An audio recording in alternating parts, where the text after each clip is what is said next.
साथियों, एक बात मैं कहना चाहता हूँ कि जीवन में यदि आपको आगे बढ़ना है तो खुद पर विश्वास रखना होगा। देखो, ईश्वर ने हमें दो चीज़ दी है जो बहुत मूल्यवान है। एक तो है ताकत और दूसरा है सामर्थ्य। इन स्थितियों के उपलब्ध होने के बावजूद भी हम किस पर निर्भर हैं? संसार पे। क्या संसार हमारा भला कर पाएगा? क्या पड़ोसी हमारा भला कर पाएगा? उत्तर है नहीं। तो हम क्यों विश्वास कर रहे हैं दूसरों की बातों पर, दूसरों के सामर्थ्य पे, दूसरों की ताकत पर? अगर आप में ताकत नहीं है, आप में सामर्थ्य नहीं है, तो ये मान के चलिएगा कि इस संसार में आने का जो आपका पर्पस था वो फेल हो गया। वो फेलियर इसलिए नहीं है कि ईश्वर ने आपको ताकत नहीं दी, आपको सामर्थ्य नहीं दिया। वो चीज़ आपको दी है, पर उसको कैसे यूज़ करना है अभी तक आप समझ ही नहीं पाए। और जिन लोगों ने समझ लिया है अपनी ताकत को, अपने सामर्थ्य को, निश्चित तौर पे उन्होंने इतिहास भी बनाया। और बेसिक प्रिंसिपल क्या है इन की को एक्टिवेट करने का? सबसे पहली बात, खुद पर जो है विश्वास रखो। दूसरी बात, जीवन में कोई भी नेगेटिव बात हमें कहनी ही नहीं है। तीसरी बात, पॉजिटिव कहो। और अपने आसपास का जो एटमॉस्फेयर है, जो वातावरण है, उसको भी जो है हमें रखना है पॉजिटिव। अगर कोई व्यक्ति हमारे लाइफ में नेगेटिव आ जाए, उसको तुरंत जो है लाइफ से दूर कर दो। हमें ऐसा कोई भी टीवी सीरियल नहीं देखना है जिससे हम नेगेटिव बात सीखें। हमें पढ़ना भी पॉजिटिव है, बोलना भी पॉजिटिव है और रहना भी पॉजिटिव है। देखिए, एक छोटा सा एग्जांपल आपको मैं दूंगा जिसके जरिए मेरी बात जो है आपको प्रॉपरली कन्वे हो जाएगी। देखिए, जब हरण किया माता सीता का रावण ने, तो प्राइम कंसर्न ये था कि माता है कहां पर। इस कॉन्टेक्स्ट में जामवंत जी, अंगद जी और हनुमान जी दक्षिण के समुद्र तट पर पहुंच गए थे। आप सबको इंसिडेंट जो है मालूम होगा। अब यहां से किसी को लंका जाना था, सीता माता के बारे में पता लगाना था और वापस आना था। तो कुल मिला करके दो काम थे कि आपको लंका जाना है, सीता माता के बारे में पता लगाना है और वापस जो है लौट के आना है।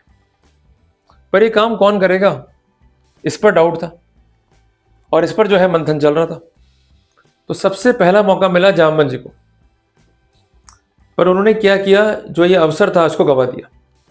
सिर्फ एक नेगेटिव बात कह के। उनका कहना यह था कि मैं अब बूढ़ा हो गया, मेरी हिम्मत तो नहीं है। जब वामन अवतार का समय था तब मैं जवान था, पर मेरे शरीर में अब शक्ति नहीं बची है कि मैं लंका जा सकूं और वापस आ सकूं। तो एक नेगेटिव बात ने पूरा का पूरा गेम जो है चेंज कर दिया। भाई, लाइफ में हमें कई अवसर मिलते हैं, पर हम क्या नेगेटिव थॉट्स रखे हुए हैं कि हमसे नहीं होगा, हमें तो और भी काम करने हैं, ये किसी और से करवा लो। देखिए, इस संसार में ईश्वर ने आपको भेजा है किसी स्पेसिफिक पर्पस के लिए, और उस पर्पस की पूर्ति के लिए जब आपको अपॉर्चुनिटी मिली, अवसर मिला, तब क्या कह दिया आपने कि मुझसे नहीं होगा। जैसे नेगेटिव आप हुए, आपने अवसर गवा दिया। फिर ये मौका मिला अंगद जी को। अंगद जी ने क्या कहा कि मैं लंका पहुंच तो जाऊंगा, पर वापस आ पाऊंगा या नहीं आ पाऊंगा मुझे नहीं पता। तो कुल मिला करके खुद की शक्तियों पर उन्होंने डाउट जो है क्रिएट कर दिया, खुद की शक्तियों पर अविश्वास जो है उन्होंने व्यक्त कर दिया। देखिए, अगर आप खुद पर जो है विश्वास नहीं रख सकते तो ये जमाना आप पर जो है विश्वास नहीं रखेगा। जैसे ही नेगेटिव बात बोली, अवसर गया हाथ से। और सबसे आखिरी में किसको अवसर मिला? हनुमान जी को। जब अंगद जी ने यह कहा कि मैं नहीं जा पाऊंगा, मुझसे नहीं होगा, तो जामवंत जी ने हनुमान जी को इस काम के लिए मोटिवेट किया। जामवंत जी ने कहा हनुमान जी से कि है हनुमान, है बलवान, सुनो, तुम चुप क्यों हो? तुम पवन पुत्र हो, बल में पवन के समान हो, तुम बुद्धि, विवेक और विज्ञान की खान हो। इस संसार में ऐसा कौन सा काम है जो तुम नहीं कर सकते? राम काज के लिए ही तो तुम्हारा अवतार हुआ है। तो basically for what purpose he has come, उनको याद दिलाया कि आप राम काज के लिए आए हो। जैसे ये बात कही, इन्होंने क्लिक किया मौके को, इन्होंने क्लिक किया उस अवसर को, और उन्होंने कहा मैं रेडी हूं, मैं जाऊंगा। पर इतना भर गए उस समय आत्मविश्वास से कि ये तक बोल पड़े कि अभी एक ही छलांग में समुद्र लांग लूंगा। लंका पहुंच जाऊंगा, लंका उजाड़ दूंगा, रावण को मार दूंगा, राक्षसों को मार दूंगा, माता सीता को ले आऊंगा। इनके हाथ जोड़ने पड़े भाई, सिर्फ जाना है और जाकर ये पता लगाना है कि माता कहाँ पर है, किस हाल में, और वापस जो है लौट के आना है। तो कुल मिला करके जो आपका एनर्जी फ्लो है वो होना चाहिए प्रॉपर, कि कितनी एनर्जी जो है आपको ड्राइव करनी है, ये महत्वपूर्ण है। और इसके साथ साथ महत्वपूर्ण ये भी है कि आपका जो कॉन्फिडेंस है वो गिरना नहीं चाहिए। और सबसे बड़ा कॉन्फिडेंस है खुद पर विश्वास। तुरंत जो है रवाना हो गए हनुमान जी लंका की तरफ। रास्ते में सुरस आई, कई मुसीबतें आई, पर कॉन्फिडेंस कम नहीं हुआ। इनको अपना पर्पस क्लियर था कि मैं राम काज के लिए आया हूं। लंका गए, माता सीता का पता लगाया, लंका जला भी डाली और लौट के भी आ गए। तो इस प्रसंग से हमें क्या शिक्षा मिलती है कि हमें भी हनुमान जी की तरह अपनी ताकत, अपनी क्षमता पर संदेह नहीं करना चाहिए। खुद पर भरोसा रखें, कोई काम मुश्किल नहीं, मुश्किल से मुश्किल काम भी आप कर सकते हैं। साथियों, जब आप पैदा हुए थे किसी ने ध्यान दिया? जब मरेंगे आपकी कोई ध्यान देगा आपकी मौत पे?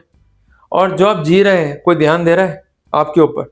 देखिए, सब जो है अपना मतलब निकालने आए आपसे। जब आप कुछ भी नहीं होते हो ना, तो कोई आपको रिकॉग्नाइज नहीं करता है, और जब आप कुछ बन जाते हो ना, तो लोग आपके पास में आते हैं और अपना स्वार्थ जो है सिद्ध करते हैं। तो बेसिकली आपको खुद पर जो है विश्वास रखना होगा, और ये बात आपको दोहरानी है हर रोज कि कुछ बड़ा, कुछ अलग करने के लिए ही ऊपर वाले ने आपको भेजा है। कोई फर्क नहीं पड़ता कि आपकी उम्र क्या है। अब्राहम लिंकन 52 साल के थे, राष्ट्रपति बने अमेरिका के। केएफसी के मालिक कर्नल सैंडर्स, उम्र थी 65 साल, एक नया मुकाम जो है हासिल किया। तो इसलिए जीवन में अगर आपने अपने आने के पर्पस को नहीं पहचाना, उस पर काम नहीं करा, तो आपका आना ही निष्फल है इस संसार में। साथियों, आपने नाम सुना होगा जॉर्ज बर्नार्ड शॉ का। 90 साल की उम्र थी, अपना हाथ जो है तोड़वा लिया। लेकिन आप जानते हैं क्यों? क्योंकि 90 साल की उम्र में इनको ये ध्यान आया कि जिंदगी के 90 साल गुजरने के बाद भी वो आज तक एक पेड़ पे नहीं चढ़े। उन्होंने हिम्मत करी, साहस किया और पेड़ से गिरे और अपना हाथ जो है तोड़वा लिया। तो कुल मिला के ये नहीं कहा जा सकता कि सिर्फ विश्वास करने से जिंदगी बदल जाएगी या आप जो है चैंपियन बन जाएंगे, लेकिन विश्वास नहीं करा तो जिंदगी बिल्कुल नहीं बदलेगी। इसलिए एक बात जो है हमें ध्यान रखनी है कि पॉजिटिव थिंकिंग सफलता की गारंटी कभी नहीं होती, मगर नेगेटिव थिंकिंग असफलता की 100% गारंटी होती है। इसलिए लाइफ में कभी नेगेटिव नहीं होना, खुद पर जो है विश्वास रखो और आप जीवन में सफल हो ही जाओगे। ये बात सदैव जो है ध्यान रखना।